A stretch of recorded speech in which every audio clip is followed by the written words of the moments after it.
Bagaimana menjadi seorang yang pemaaf? Berat ini. Coba tengok dalam Al-Quran, urutannya dulu. Wal kaziminal ghaiz, tahan marah. Setelah tahan marah, baru masuk berikutnya. Wal afina anin nas, memberi maaf. Afina, memberi maaf. Siapa nama anaknya? Afina. Yang Afitek itu chat.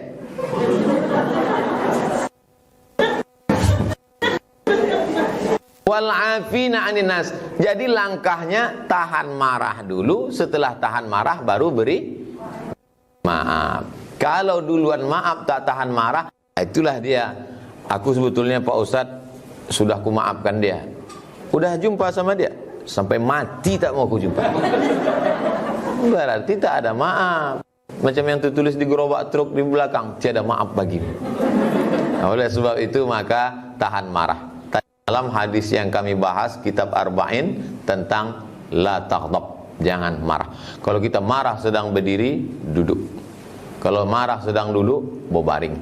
Marah itu kobaran api neraka, padamkan dengan air wudu, bukan hand sanitizer.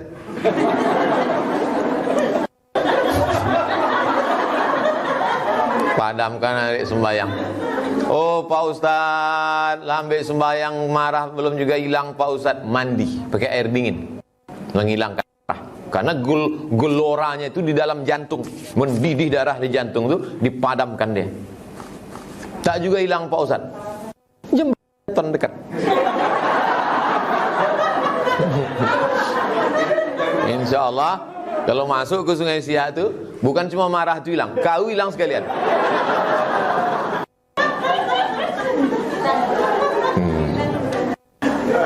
Itu enaknya kita ceramah di dinas kesehatan nih. Kita macam ngobrol-ngobrol sama keluarga aja.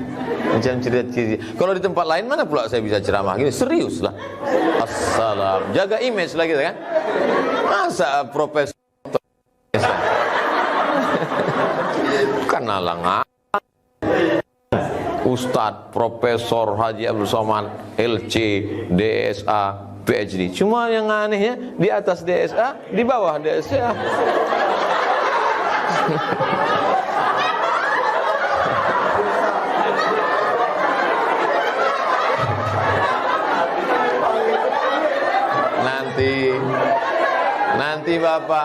Nanti bapak ibu balik ditanya orang, kenapa titel bersama tu ubah entahlah, entah hati bawah betul. LC ko esok kalau ditanya orang, LC ko artinya licence. LC itu licence. Jangan suruh tanya orang, Ustaz Somad tu titelnya LC yo. Apa artinya? Lulusan Kairo. LC ko licence. Licence itu membacanya lisans, artinya ijazah. Orang ini sudah dapat ijazah untuk mengajar agama Islam dari Al-Azhar. DES ini bukan kampung. DSA kok nanti tulis di Google apa kepanjangan DSA. DSA kok kepanjangan Diplôme Études Supérieures Approfondies, bahasa Prancis. Karena Maroko itu dijajah Prancis, maka kurikulum pendidikannya ikut program itu. Diplôme Études Supérieures Approfondies. Setelah disahkan oleh Kementerian Agama, selevel dengan S2. PhD ini Philosophy of Doctor. S3. Profesor ini visiting professor dari University Brunei Darussalam. Itu perlu saya jelaskan. Jadi supaya nanti kalau ditanya orang dinas yang lain, jangan disangka orang itu dinas kesehatan ini ngundang Ustaz ece-ece.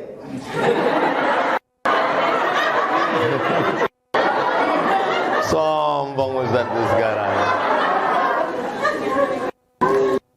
Bagaimana supaya kita menjadi pemaaf? Begini aja. Bapak Ibu tengok kan bagaimana orang mengejek, mencaci maki, haters saya membuli itu.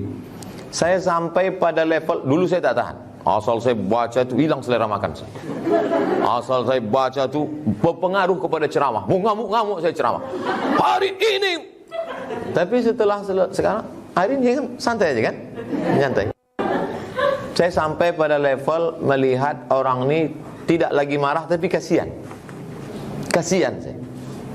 Kasihannya, udahlah hidup pendek, amal sikit, memaki-maki orang pula. Jadi sampai pada kasihan selalu saya doakan setiap malam, ya Allah, pengejek-pengejek, pembuli-pembuli saya ini beri mereka hidayah, kasih dia rezeki yang halal, cepat dia taubat ya Allah, matikan husnul khatimah. Tulus dari dalam. Dulu saya doakan juga, cuman lain doanya. Kalau bisa. Tapi sekarang ini saya plong. Tapi menuju proses ke situ tuh lama. Menuju proses dari marah ke maaf tuh lama. Nah, jadi sekarang kasihan. Menengok orang mengejek-ejek kita itu, musuh tuh kasihan. Nah, jadi saya yakin itu pertolongan Allah Ta'ala. Maka minta tolong sama Allah supaya dihilangkan rasa benci dalam hati kita. Ada seorang perempuan, dulu dia penari jahat. Tobat dia. Namanya Rabi'ah Al-Adawiyah, salah satu wali Allah. Pas ditanya orang, Rabi'ah, adakah benci dalam hatimu? Tidak. Semuanya sudah diisi oleh cinta dan kasih sayang. Memandang manusia ini dengan pandangan kasih sayang. Gara-gara kasih sayang itulah maka kami mendirikan Yayasan Tabung Wakaf Umat.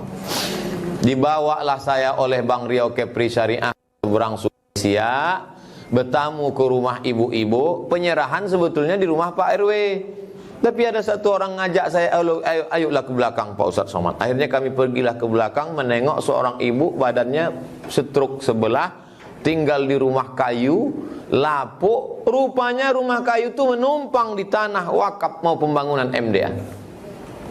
Habis itu saya kumpulkan kawan-kawan, ini tak bisa sekali kita, tak bisa sekali kita kumpulkan duit orang Riau ini banyak-banyak, lalu kita salurkan. Ajaklah saya kemanapun saya akan menghadap. Maka Ustadz Al-Nob pun membuatkan jadwal ke kantor ini, ke itu. Ayo kita kantor wali kota. Ayo kita jumpai Pak Fulan. Ayo. Ini ada orang duitnya banyak, kita minta. Ayo. Pokoknya kemana Ustadz Al-Nob, sami'na wa ata'na. Saya ini disuruh-suruh Ustadz Al-Nob aja nih sekarang. Ada kemari. Ayo. Nanti kami buat kotak-kotak di rumah-rumah makan. Rumah makan buat kotak macam akuarium, itu dibuat gambar Ustadz di bawah begini. Pas di lubang kerincing itu masuk duit.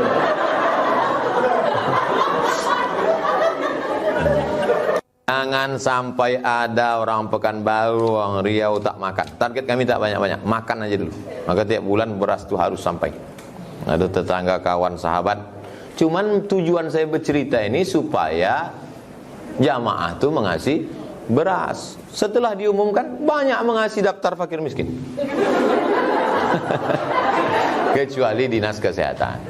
Dinas kesehatan penuh akuarium itu tadi. Terima kasih segala. Bagaimana mengatasi cewek matre?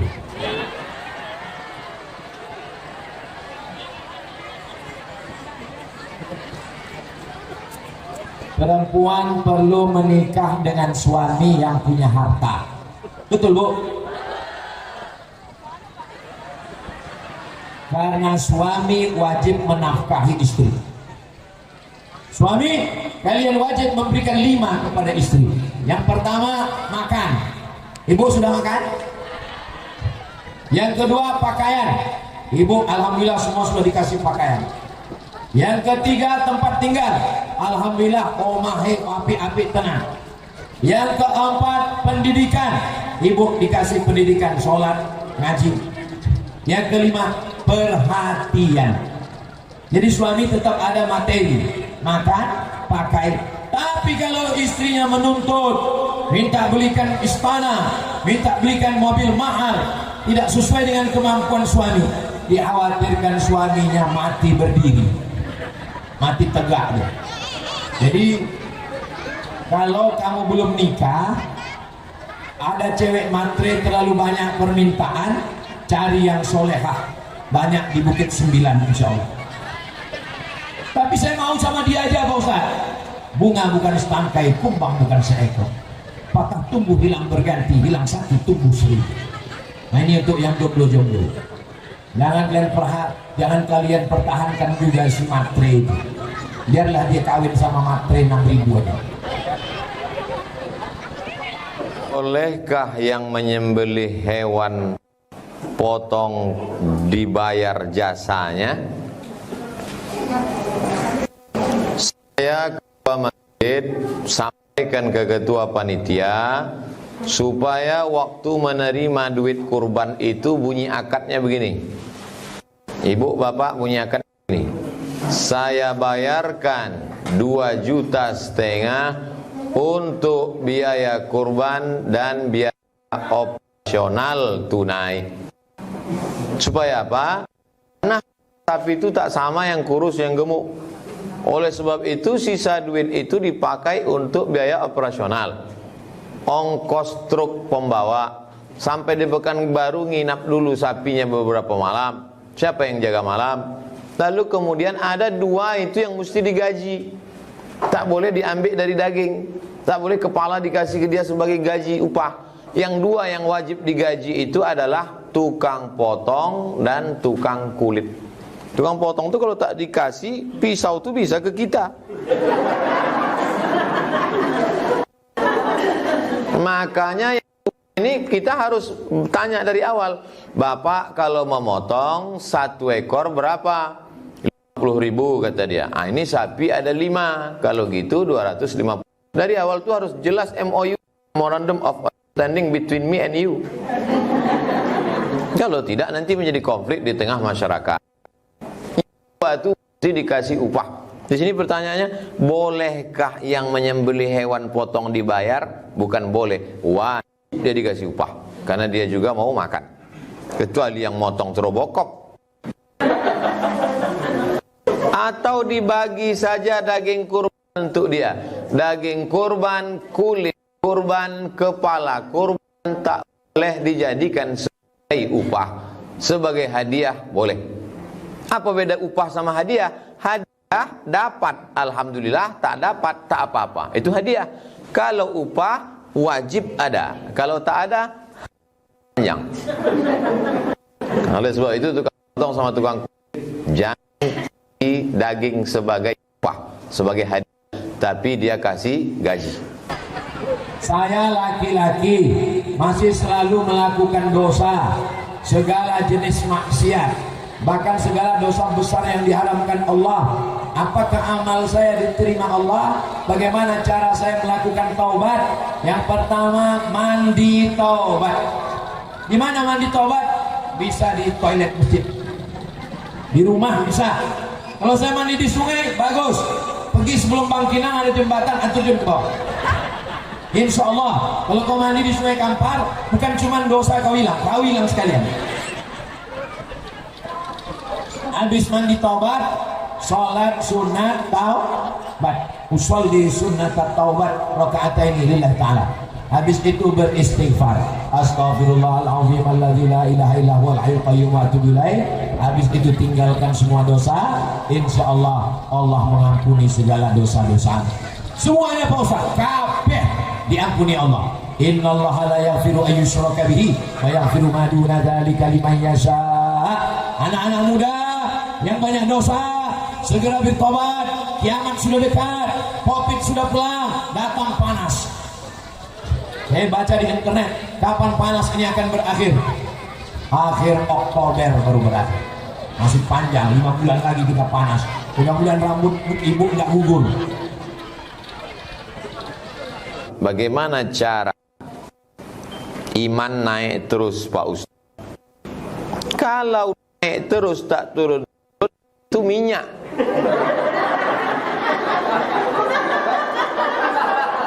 Yang namanya iman itu al-iman yazidu wa yanqus. Iman itu memang turun. Berada di tempat yang baik, dinas kesehatan. Bersama orang baik-baik, pegawai dinas kesehatan. Membahas yang baik-baik, pengajian. Iman naik. Bersama orang yang tak baik, dinas yang lain.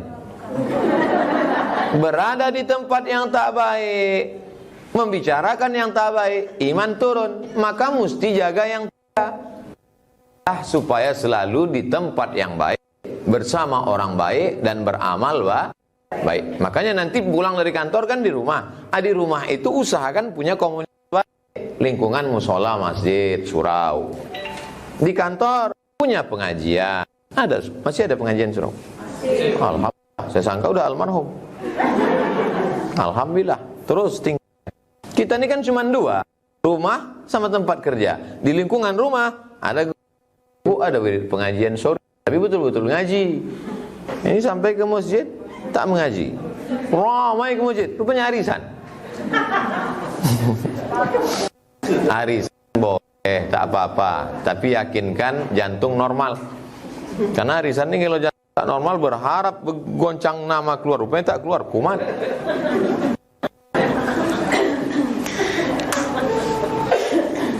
Bagaimana cara iman supaya naik terus? Jaga 3. Berada di tempat yang baik, bersama orang baik, ikuti selalu kegiatan yang baik-baik.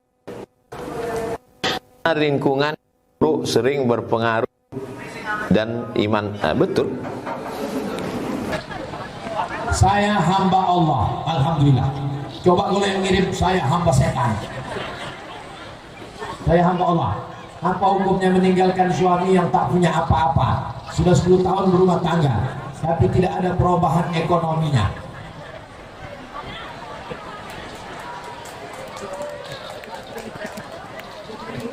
Laki-laki sudah dikunci oleh Pak Tua. Ibu masih ingat perjanjian Bapak di depan Pak Tua? Masih ingat? Kalau saya tidak menafkahi istri saya 2 tahun lamanya, meninggalkannya, tidak memberikan nafkah zahir dan batin, maka istri boleh mengadu ke pengadilan agama Bangkinang, Kabupaten Kampar. Lalu hakim menjatuhkan talak 1 kepadanya. Jadi kalau bapak itu tidak ngasih nafkah, ibu lapor ke pengadilan. Tapi kalau ibu masih cinta, jagalah dia. Mas, orang mangan, orang popo, yang penting dengan kamu sampai ke surga, mas.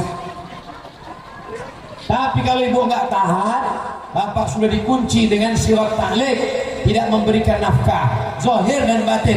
Zahir maksudnya apa? Makan, pakaian, tempat tinggal. Batin maksudnya apa?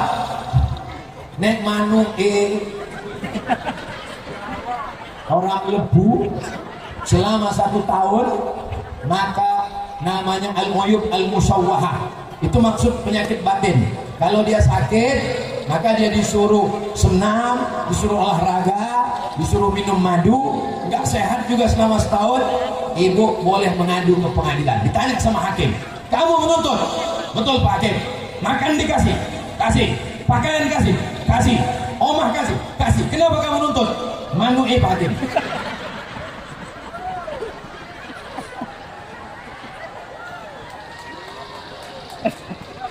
Istri yang menuntut lebih kepada suami, rumah sudah dikasih, mobil sudah dikasih, sawit sudah dikasih, tapi dia nuntut terus, minta cerai, bergoncang tiang aras.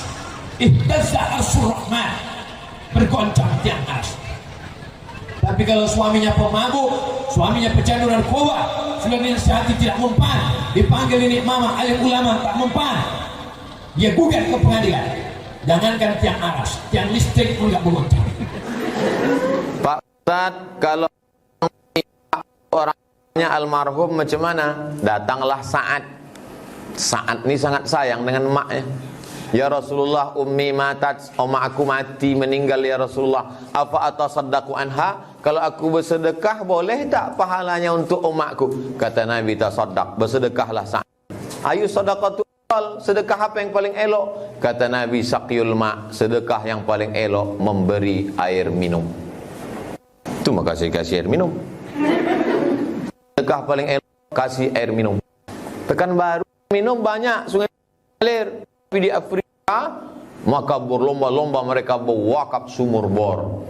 Maka Bapak Ibu, saya pergi ke Kalimantan ceramah, di depan rumah Bapak yang ngundang tuh ada dibuatnya filter gratis air, wakaf air minum.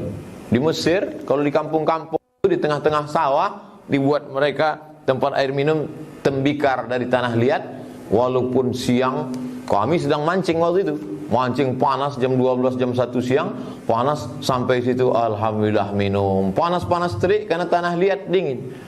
Sedapnya lah air nih, kami tengok rupanya berlumut. Patutlah dingin. Akan datang tengok dulu. Jadi waktu saya balik ke kampung, ditunjukkan almarhumah emak, itu perigi datuk kau dulu buat. Tahu perigi? Sumur.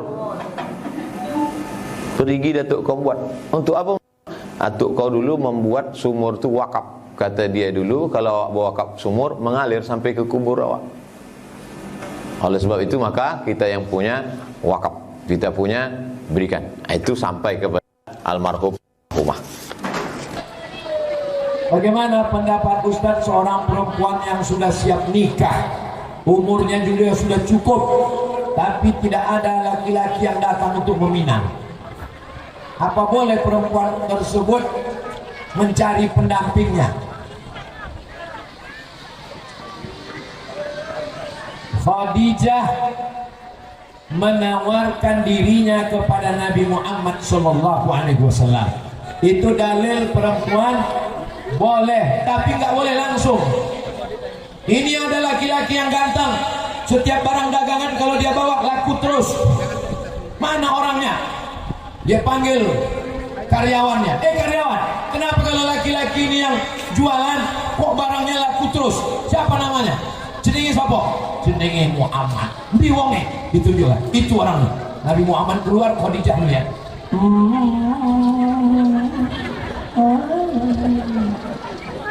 Akhirnya tapi Khadijah nggak langsung ngomong, dipesankan ke pamannya. Pamannya ngomong, akhirnya mereka dinikahkan. Jadi bapak-bapak kalau punya anak gadis, punya cucu, punya anak, punya adik, boleh diomongkan ke laki-laki. Ada laki-laki di Bukit 9, orangnya alim, orangnya baik, orangnya amanah, omongkan, saya punya anak, kalau kamu mau saya nikahkan. Sawit saya nggak banyak ya, sejauh mata memandang. Karetnya nggak banyak ya, cukup untuk 7 turunan. Orang baik ini mesti dipertemukan. Mudah-mudahan yang belum ketemu jodoh dipertemukan dengan cara yang baik-baik, insya Allah. Jangan suruh pacaran, jangan suruh dua-duaan, nanti setan. Luar biasa. Grup WA sering upload foto video maksiat. Bagaimana kita bisa istiqomah mengcounter? Keluar dari grup.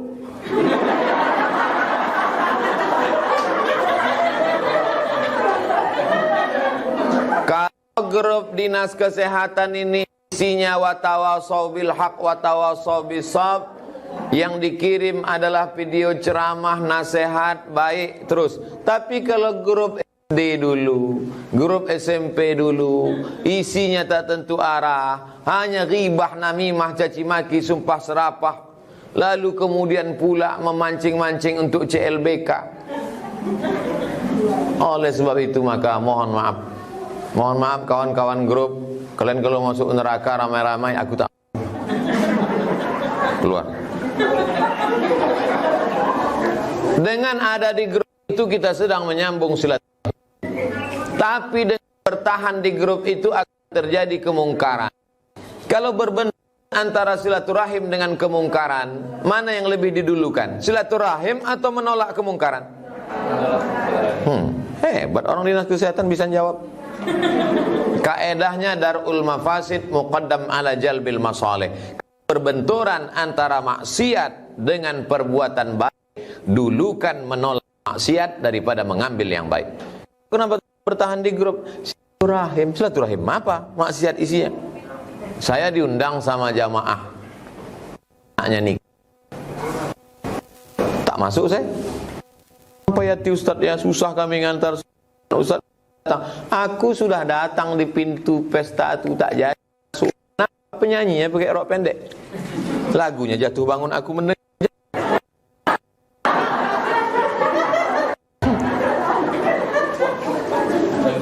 Oleh sebab itu maka hadiri pesta pernikahan sunnah silaturahim, tapi ada maksiat, menolak maksiat lebih didulu daripada menyambung silaturahim. Mesti punya kaidah kita, jangan mencela-mencela. Sebelumnya maaf Pak Ustadz, di luar tema. Hukum orang main timbangan dengan cara, bagaimana cara kita menegurnya. Setiap ditimbang sawit 50 kilo, baik tandang kecil maupun tandang besar 50 kilo. Kita pun duduk di timbangan itu 50 kilo. Karet gitu juga, karetnya kecil, diletakkan timbangan 50 kilo, dibacok batu bata 5 biji. Ada satu surat khusus untuk yang main timbangan. Wailul lil mutaffifin, celakalah orang yang main timbangan. Alladzina idza qalu 'alan nasi yastawfun, kalau dia nimbang dia curang. Wa idza qalu aw wazanuhum yukhsirun, kalau dia beli dia minta penuhkan timbangannya, tapi kalau dia jual dia curang. Orang yang main timbangan tidak bisa dengan taubat, tidak bisa dengan istighfar, maka dia mesti kembalikan semua harta orang yang dia makan. Anaknya makan haram, istrinya makan haram. Potong video ini, kirimkan ke orang yang main timbangan. Bagaimana agar tidak terlalu mencintai dunia? Masuk ke liang lahat.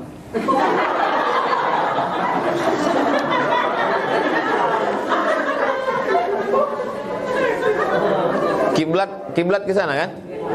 Kiblat ke sana. Kemana kiblat? Ke kiblat. Oh, perang. Miring. Nah, ingat saya dulu ke sana. Udah pindah.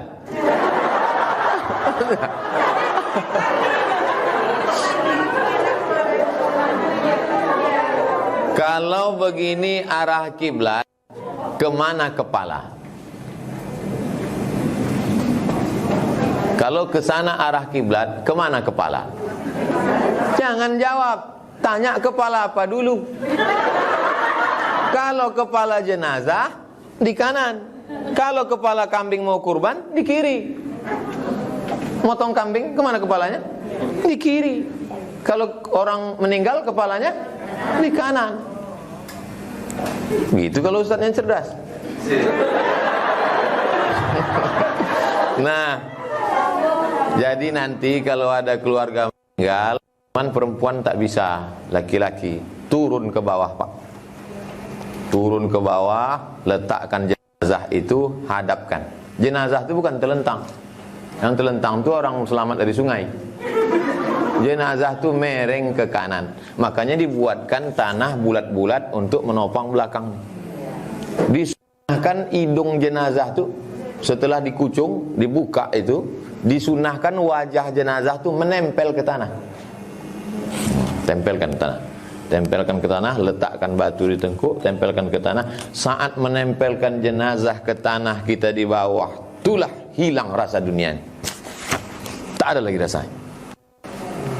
Dulu saya masih ada lagi rasa dunia ini, nikmat ini, naik ini.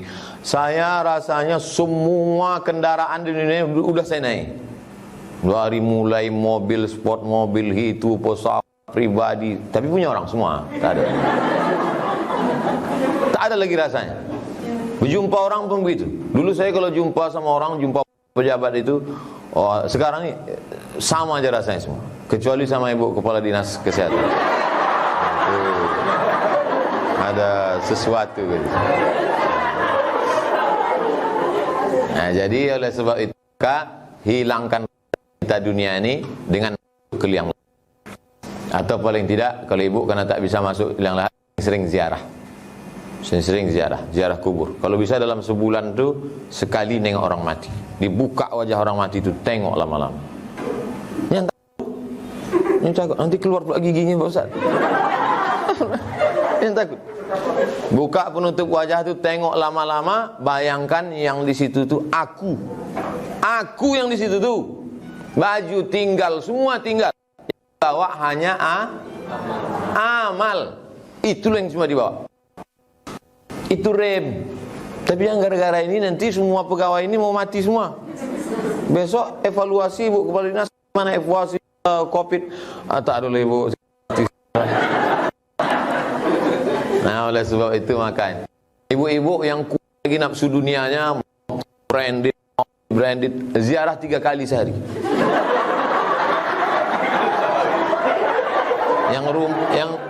Yang rumah diharap saya, itu singgah dulu, baru ke kantor. Gara-gara ingat mati inilah maka kami yayasan. Saya kalau mikir sendiri, gara-gara ingat mati inilah ceramah. Saya bilang sama Ustaz Arnab, ini kalau mati kita tinggalkan. Tak ada, kita mau meninggalkan nih. Mati kita bertegak masjid, tegak pesantren, tegak yayasan, sesudah Allah matilah. Ada yang kita tinggalkan untuk Riau ini. Maka tadi duit yang ibu masukkan tadi dibelikan ke semen, buatkan ke dua selesai, mengalirlah pahala kita masing-masing. Terang kubur. Nah, kalau 100.000 itu terang.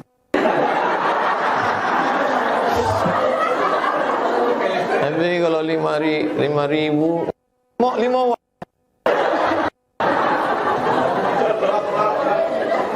melep. Jadi supaya hilang cinta dunia ini, banyak-banyak ingat mati. Ingat mati ini sebagai ceramah. Ingat mati, tak bisa tengok orang mati. Saya setiap itu datang, buka penutup wajahnya, masuk ke liang lahat. Apa hukumnya seorang istri bersuami menikah dengan suami orang?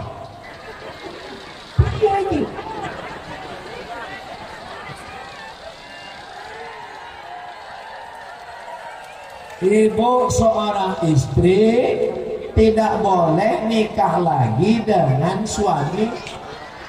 Ibu kalau mau nikah sama suami orang mesti ditalak dulu. Habis talak nunggu 3 bulan, namanya iddah.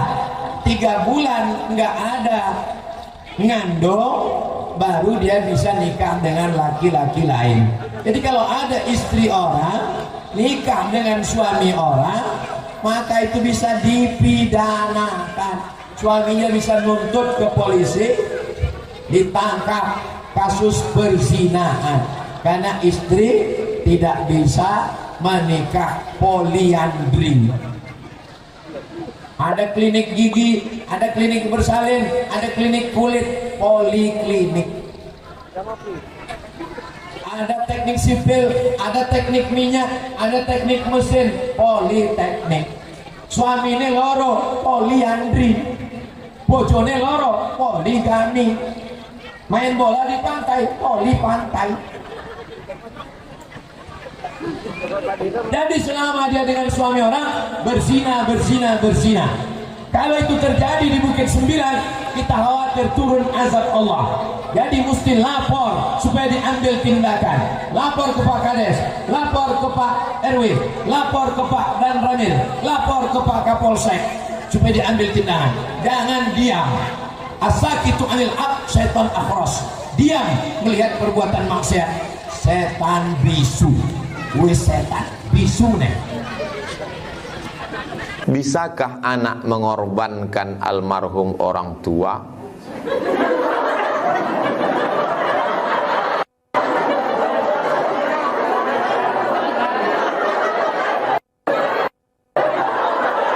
Maksudnya berkurban untuk, bukan ayah semboli, bukan amak. Kalau bapak ibu punya duit 5 juta, datanglah ke pengurus masjid. Pak ketua masjid, pak pengurus, iko 2,5 juta untuk kurban ambo, nan 2,5 juta untuk almarhum ayah, nan 2,5 juta untuk almarhum amak. Yang sudah membuat alhamdulillah, yang belum membuat wek tahun ko. Begitu elok. Atau 2,5 juta tahun lalu dah hasil berkurban tiap tahun untuk diri sendiri. Kurban ini kan tidak wajib tiap tahun. Hukumnya sunat muakkad. Ini kurban untuk almarhum almarhumah. Sampaikah pahalanya Pak Ustaz? Sampai. Dari mana Ustaz tahu sampai? Pernah Ustaz mati rupanya. Waktu Nabi menyembelih kurban itu apa Nabi? Allahumma Muhammad wa Muhammad. Kupotong kambing ini Muhammad dan untuk keluarga Muhammad sallallahu alaihi wasallam. Padahal waktu itu Khadijah sudah meninggal. Nabi waktu berkurban itu di Madinah, Khadijah Mekah. Itu menunjukkan pahala kurban sampai ke Khadijah. Diambilnya kambing kedua, potongnya lagi. Allahumma hadza an Muhammad ummati Muhammad. Kusembelih kambing ini untuk Muhammad dan untuk umat Muhammad. Waktu itu umat Muhammad SAW seandainya yang tidak dapat, pasti waktu nyembelih itu dia untuk umat Muhammad yang ajo dan itu menunjukkan kurban untuk orang meninggal dunia sampai. Yang ragu dengan tak sampai, saya sudah dari enggak sampai. Nah, Ahmad mau kirim kurban. Kalau enggak sampai, copek-copek beritahu. Saya menjawab beberapa pertanyaan. Dengan majunya media sosial, bagaimana cara memilih ceramah dari ustadz yang viral? Bagaimana cara agar tidak terpapar paham yang menyimpang? Yang pertama, lihat ustadznya belajar dari mana. Tuh, yang pertama. Ustadznya dari mana? Dari Lirboyo Kediri. Ustadznya dari mana? Dari Tambak Beras Jombang. Ustadznya dari mana? Dari Denanyar. Oh, ini dari mana? Ini dari Mbah Munawir Krapyak Jogja. Ini dari mana? Ini dari Sidogiri. Itu semua insya Allah Ahlus Sunnah wal akidahnya Asy'ari, fikihnya mazhab Syafi'i, tasawufnya Sunni Imam Al-Ghazali. Bisa diulang? Akidahnya Asy'ari, fikihnya Syafi'i, tasawufnya Imam Al-Ghazali. Insya Allah Ahlus Sunnah wal Jamaah. Ustaz Abdul Somad Ahlus Sunnah wal Jamaah. Buya Yahya Ahlus Sunnah wal Jamaah. Gus Baha Ahlus Sunnah wal Jamaah. Mbak Maimun Zubair Ahlus Sunnah wal Jamaah. Oh, ini ada ustaz dari Sumatera Barat. Dari mana dia? Dari Perti Persatuan Tarbiyah Islamiyah. Ahlus Sunnah wal Jamaah. Akidahnya Asy'ari, fikihnya Syafi'i, tasawufnya Sunni Imam Abu Hamid Al-Ghazali. Oh, ini dari Medan Sumatera Utara, Al-Jamiyatul Wasliyah, Ahlus Sunnah wal Jamaah. Akidahnya Asy'ari, fikihnya Syafi'i, tasawufnya Sunni. Jangan ambil ceramah dari Wahabi, dari Syiah, dari liberal, dari Khawarij, dari Murji'ah. Kita berpegang kepada Ahlus Sunnah wal. Bagaimana caranya menerima ketetapan Allah dengan sedangkan hati kita belum bisa menerimanya? 2. Wasta'inu bis-sabri was-shalah. Banyak-banyak minta tolong kepada Allah dengan sabar dan sholat. Sabar, tahan mulut, tahan pikiran, tahan hati. Sholat sunat duha, sholat sunat hajat, sholat sunat taubat, sholat sunat wudu, sholat sunat tahajud, sholat sunat witir, sujud terakhir, minta kepada Allah, ya Allah tolong aku. Tapi saya nggak bisa bahasa Arab Pak Ustadz. Doa nggak mesti pakai bahasa Arab. Yang penting bahasa Arab 4. Siji loro telu papat. Sing siji a'udzubillahi minasyaitonirrajim. Sing loro bismillahirrahmanirrahim. Sing telu alhamdulillahirabbil alamin. Sing papat Allahumma sholli ala sayyidina Muhammad. A'udzubillah, bismillah, alhamdulillah, Allahumma sholli. Habis itu doa minta kepada Allah. Ya Allah, iki wis pirang-pirang dina bojone rong teko wis ngalor ngidulnya tak iki. Saya bukan orang Jawa Pak Ustaz, saya orang Minang. Aduh, aku kayak orang bahasa Minang. Ya Allah, itu banyak orang menceritakan anak pertama lembar yang kedua lembar yang sampai percaya itu. Tapi kalau doanya di masjid Nurul Huda, doanya jangan kuat-kuat. Nanti kalau kuat dengar kawan. Ya Allah, ini harus berapa yang bino orang tekok, sopo. Ini doanya dalam hati. Kalau kawannya nanya, sampai doa apa? Jangan urus doaku, urus saja doa. Mudah-mudahan kita semua selalu dalam lindungan Allah. Ngaji, ngaji, ngaji, ngaji, ngaji.